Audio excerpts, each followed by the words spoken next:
I am George W. Phelps, and this is my brother, Robert B. Phelps. Bob and I are fourth-generation bankers. The Phelps family has been involved in banking for 120 consecutive years in Kingsley.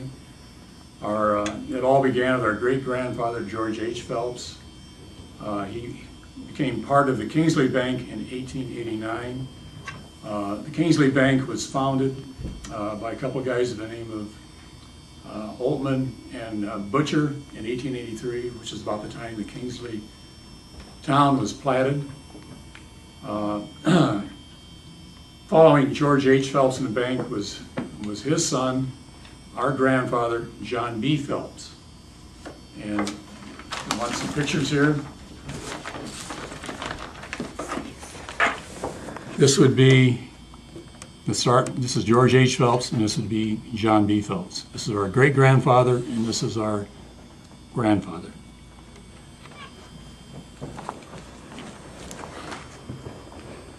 They, in turn, were followed by H. Floyd Phelps, who was our father. And today we have our fifth generation is with us. It would be Scott C. Phelps, Bob's youngest son, and my son, David W. Phelps, who's been at the bank now several years. Going back over this time period, George Allen Phelps, who is my father's brother, was involved in the bank for quite a few years.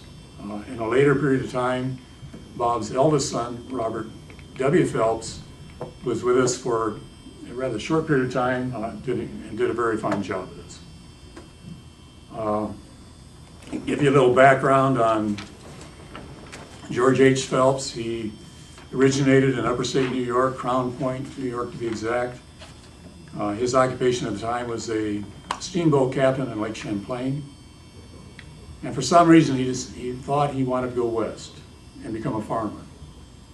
And he originally ended up in the Princeton, Illinois area, was there briefly, and then moved to Eastern Iowa and Tipton, and ended up in Kingsley.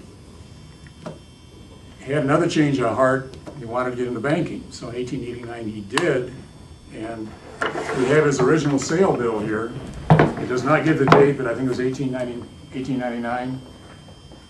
He says, "Having concluded that I am too lazy to work, I will offer for sale on December 14th my farming outfit, my horses and mules and machinery."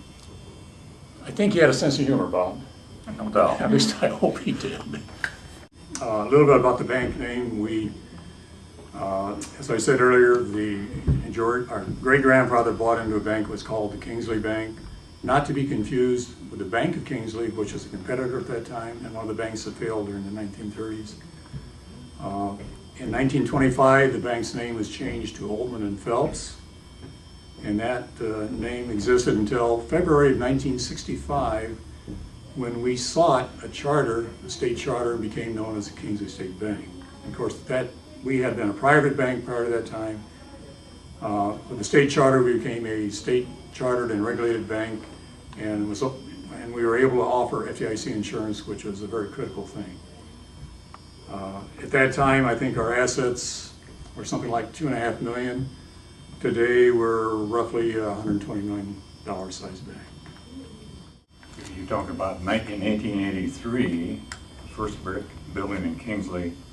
In 1884, bricks came from the corn brick yards. You probably heard of corn out here.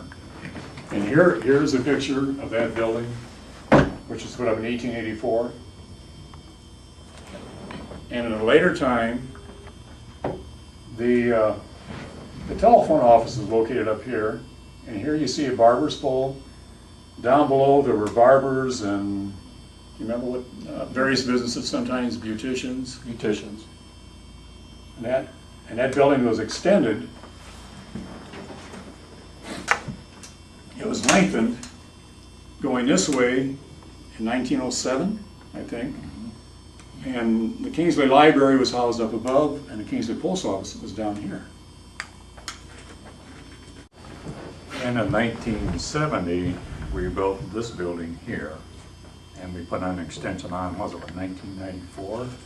For an extension, which this is part of it right here.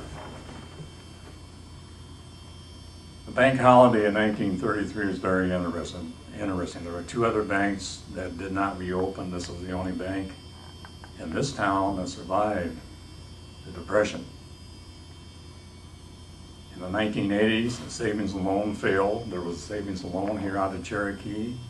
In the 1980s, the savings and loan failed in Kingsley. And we have done business prudently over the years. During the 1930s, banks were fair game for Bonnie and Clyde's, Babyface Nelson, and John Dillinger. We used to have, before we tore this building down, we had 45 revolvers under the teller counters. Let me kind of, what Bob is saying here, that here would be a teller counter, and then on a shelf underneath the counter were loaded 45 caliber pistols. And as a child, and Bob is growing up in the 40s and 50s, we were very intrigued by all the weaponry in the bank. I think the vault had several loaded shotguns.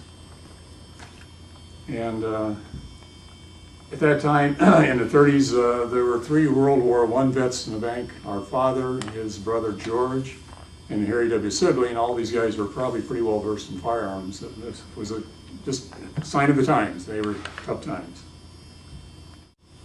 I might add, during the 1930s, our grandfather, J.B., during the 1930s, there was the bank holiday, and people making runs on the bank. They'd come to the door, want their money out. Our grandfather stood out there with a ball bat and said, anyone who takes a step, I'm going to clobber you. Your money's going to be okay.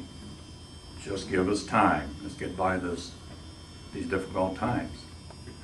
And so that probably saved this bank from having a run on the bank at that time. In those days, they were hanging judges and bankers and everything like that.